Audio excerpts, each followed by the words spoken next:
जय हिंद साथियों। और 22 दिसंबर को यूपी पीसीएस और 13 दिसंबर को बीपीएससी, ये दो एग्ज़ाम अब आपके एकदम नज़दीक आ चुके हैं। और बहुत सारे दोस्त ऐसे हैं जो दोनों एग्ज़ाम दे रहे हैं, उनको बहुत बहुत शुभकामनाएं। अपना बेस्ट देने की कोशिश करनी है। अभी बेसिकली अब हम आने वाले समय में कैसे जो बहुत सारा डीमोटिवेशन आता है, फ्रस्ट्रेशन आती है, डाउट आते हैं अपने ऊपर कि यार पता नहीं हमसे हो पाएगा कि नहीं हो पाएगा। जो आखिरी समय में जो कहते हैं ना कि लास्ट मैन स्टैंडिंग वाली जो फीलिंग होती है कि यार पता नहीं टिके रह पाएंगे लास्ट दिन तक कि नहीं टिके रह पाएंगे, एग्ज़ाम देना चाहिए नहीं देना चाहिए, ये सब जो डाउट्स आते हैं, इन सभी चीज़ों को कैसे हमें निपटना है, मैं उस पर आपको कुछ स्ट्रेटजी शेयर करता हूँ। तो सबसे पहली तो ये बात है कि अभी एक बात ये समझिएगा कि सारा कुछ पढ़ने की ज़रूरत नहीं है। कई लोग इस चक्कर में पड़ जाते हैं कि मैं सारा सिलेबस फिर से रिवीजन कर लूँगा, आखिरी 20 दिनों में, आखिरी 15 दिनों में हर चीज़ फिर से पढ़ लूँगा। मैं रिक्वेस्ट करूँगा बिल्कुल नहीं, अभी आप नहीं सारी चीज़ें पढ़ सकते। अपने स्ट्रेंथ पे देखिए कि कौन सी चीज़ें आपको कम समय में ज़्यादा बेनिफिट देगी। तो फॉर एग्जांपल पॉलिटी कम समय में आपको ज़्यादा बेनिफिट दे रही है तो इसको निपटाइए। हिस्ट्री अगर कम समय में ज़्यादा बेनिफिट दे रही है तो इसको निपटाइए। तो ऐसे सब्जेक्ट्स उठाइए जो कम समय में ज़्यादा बेनिफिट देगा। जो बाकी सब्जेक्ट्स हैं, जैसे मान लो अगर मैं बात करूं जैसे ज्योग्राफी है, इकोनॉमिक्स है या फिर साइंस है, इनके लिए जो आपने शॉर्ट नोट्स बनाए हैं उन पे निर्भर रहिए। तो शॉर्ट नोट्स पे निर्भर रहना है, कुल मिला के इस बात पे फोकस करना है। रेगुलरिटी के साथ अगले 20 दिन लगे रहिए, रेगुलरिटी नहीं मिस होनी चाहिए, इस बात का सभी लोग ध्यान में रखिए। जो दूसरी बहुत महत्वपूर्ण बात है जिसका हम लोग को आने वाले दिनों में ध्यान रखना है, वो ये है कि अभी बहुत सारे लोग पूछ रहे हैं कि सर टेस्ट देने चाहिए कि नहीं देने चाहिए, और क्या कितने क्वेश्चन अटेम्प्ट करें, किस तरीके से पेपर अटेम्प्ट करें। तो मैं उनको एक सुझाव दूंगा कि देखिए, टेस्ट से रिलेटेड आप एक बात कर सकते हैं। अगर आप टेस्ट पेपर देके डीमोटिवेट नहीं होते नंबर कमाने से, अगर आपको लगता है कि ठीक है इससे मुझे बहुत फ़र्क नहीं पड़ता, टेस्ट पेपर मैं केवल सीखने के लिए देना चाहता हूँ, तो आप एग्ज़ाम के एक हफ्ते पहले तक, यानी जो लोग बीपीएससी दे रहे हैं वो लोग 6-7 तारीख तक दे सकते हैं एग्ज़ाम टेस्ट पेपर। इवन 8-9 तारीख तक भी दे सकते हैं। 4 दिन का गैप लास्ट के लिए बहुत है। जो लोग यूपी पीसीएस दे रहे हैं वो 15 से 16 तारीख तक, तो 15 से 16 तारीख तक आप टेस्ट सॉल्व कर सकते हैं अगर आपको ये फ्रस्ट्रेशन वाली दिक्कत नहीं है। दूसरी चीज़ है कि कितने क्वेश्चन अटेम्प्ट करना है। तो मैं एक सजेशन दूंगा, जैसे कि मैं पहले हर वीडियो में यही बोलता था कि आप पूरे के पूरे 150 क्वेश्चन अटेम्प्ट करिए।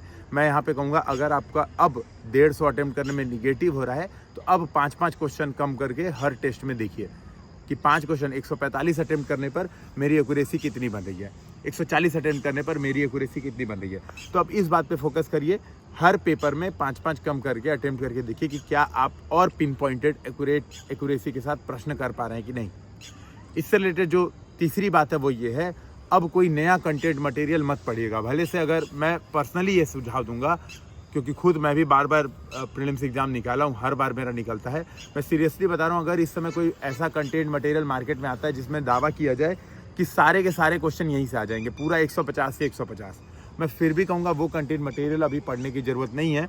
जो आपने पढ़ा है उस पर भरोसा बनाए रखिए। 2-3 फैक्ट चेंज हो जाएंगे और आपका दिमाग कन्फ्यूज हो जाएगा, फ्रस्ट्रेशन में आना शुरू हो जाएंगे। तो बेहतर है कि इन चीज़ों पर मत परेशान होइए, नए कंटेंट मटेरियल को एकदम नहीं पढ़ना है।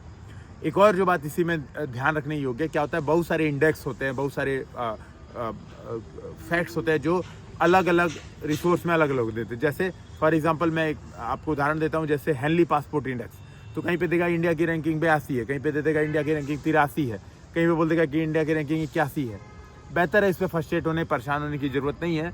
एक कोई भी आप याद कर लीजिए, बस एक कोई भी याद कर लीजिए। इसी तरह जैसे कोल प्रोडक्शन है, जैसे इथेनॉल प्रोडक्शन है, जैसे गोल्ड प्रोडक्शन है, एक कोई भी फैक्ट याद कर लीजिए, उसी बेसिस पे जाइए।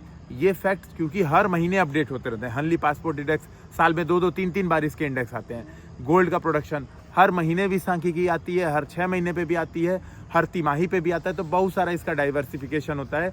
तो बेहतर है आप कोई भी एक फैक्ट जिस भी किताब से, जिस भी सोर्स से आपने किया है, घटना चक्र से किया तो घटना चक्र, किसी और सोर्स से किया तो किसी और सोर्स से, केवल एक फैक्ट कीजिए, बस उतना याद रखिए और बजरंगबली के नाम पे जाइए। लास्ट बात जो आज की है वो है करंट अफेयर्स। करंट अफेयर्स मैं सजेशन दूंगा एक बार और रिवीजन कर लीजिए, क्योंकि मैंने भी एक क्विज में आपको क्विज फॉर्मेट में 12-14 घंटे की क्लास में, और उसका मैराथन मैंने बनवा भी दिया, मैंने बोल भी दिया था। तो वो पूरी क्लास में यही कहूँगा, ईयरफोन लगा के 1 से 2 बार सुन जाइए। क्योंकि बहुत सारे दोस्त अभी जिनसे मैं मिला जो प्रीलिम्स एग्जाम दे रहे थे, कई लोग आए पर्सनल गाइडेंस लेने, तो जिनसे मैं मिला तो वो करंट के ईजी क्वेश्चन मिस कर रहे थे। और मैंने वो करंट अफेयर्स में पढ़ाया हुआ है, वो डिस्कशन किया हुआ है, तो बेहतर है कि आप 2 बार उसको ईयरफोन लगा के सुन लीजिए, तो ये भी प्रॉब्लम नहीं होगी। लास्ट बात ध्यान में रखना है, हमें दूसरों का सोच के डिमोटिवेशन नहीं होना है। इस समय हम लोग डिमोटिवेट होते हैं, एक बड़ा कारण ये होता है कि हम दूसरे का सोचते हैं कि यार वो 14 घंटा पढ़ रहा है, उसके टेस्ट में इतने नंबर आ रहे हैं, हमारा क्या होगा। हमें पूरी फोकस अपने ऊपर करना है, हमें पूरा ध्यान अपने ऊपर केंद्रित करना है। हमें इस बात पे फोकस करना है कि यार एग्ज़ाम में हमें अपना बेस्ट देना है, अपना 100% देना है, ना कि एग्ज़ाम में 100% लाने का टारगेट रखना है। जब अपना बेस्ट सोचेंगे तो इससे ये फ़ायदा होगा कि आप रिज़ल्ट के बारे में नहीं सोचेंगे। जनरली हमें डिमोटिवेशन इस वजह से होता है क्योंकि एग्ज़ाम हमारा है 22 दिसंबर, रिज़ल्ट आएगा मान लो 22 जनवरी को या 22 फरवरी को मान लीजिए, ठीक है। हम लोग क्या करते हैं, सोचते हैं उस 22 फरवरी के दिन या 22 जनवरी के दिन की, जिस दिन रिज़ल्ट आने वाला होता है, जबकि अभी एग्ज़ाम ही नहीं हुआ है, और हम इस वजह से फ्रस्ट्रेट होते हैं। तो बेहतर है कि हम रिज़ल्ट के बारे में ना सोच के इस बात पे फोकस करके हमें अपना बेस्ट देना है, हमें जितने प्रश्न आते हैं हमें उसको सही से सॉल्व करने हैं, हमें नर्व्स अपने कंट्रोल रखना है, हमें अपना बेस्ट देना है। तो आप इसी के साथ बेस्ट ऑफ लक सभी को। जय हिंद, जय भारत।